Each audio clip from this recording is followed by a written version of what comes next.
I grew up in inner city, and so I think the fact that I work in inner city, I'm working with people that look like me or people that I grew up with. I don't fear people like that because I know how to relate to people, and they can relate to me because we have a shared experience in our backgrounds. And that's the point I was trying to make earlier with James Worthy is that it is important with police that we can relate to people. I think sometimes you have, and I'm not talking about LAPD, I'm talking about in general. In some of these situations, you can have officers that work in communities amongst people they've never had interactions with ever, and that's their first interaction. And sometimes they can get swept up in, when you go into a situation, you're dealing with people on their worst day, and so you're seeing the worst of a people. And I think that sometimes you can start to think that's how these people are, but that's not the truth. And I think sometimes that leads people into making rash, harsh, bad decisions. And so it is important that I think we start recruiting more from the neighborhoods that we serve.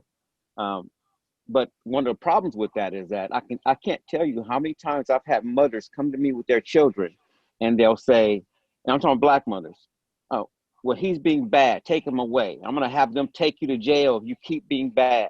And I hate that because what that does, that instills fear in these young kids at an early age, and then they grow up to be grown men, and they still have that fear that was put in their system at an early age.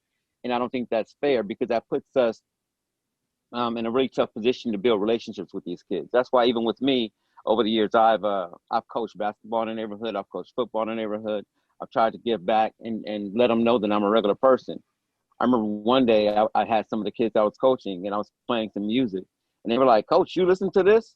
Because they thought as a police officer you can't listen to regular music. I think sometimes they don't see us as human, but we are. We go home and we have families like Officer Verge said, like everybody else.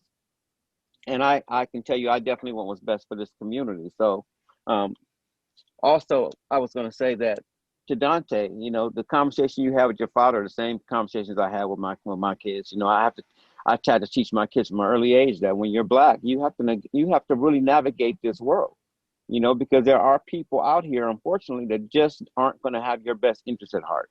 That's just what it is. And so that's the thing we have to get over. I think most police officers are really great people from my experience, but the ones that aren't bad, we really have to weed them out so they can stop harming people unnecessarily. That's my point.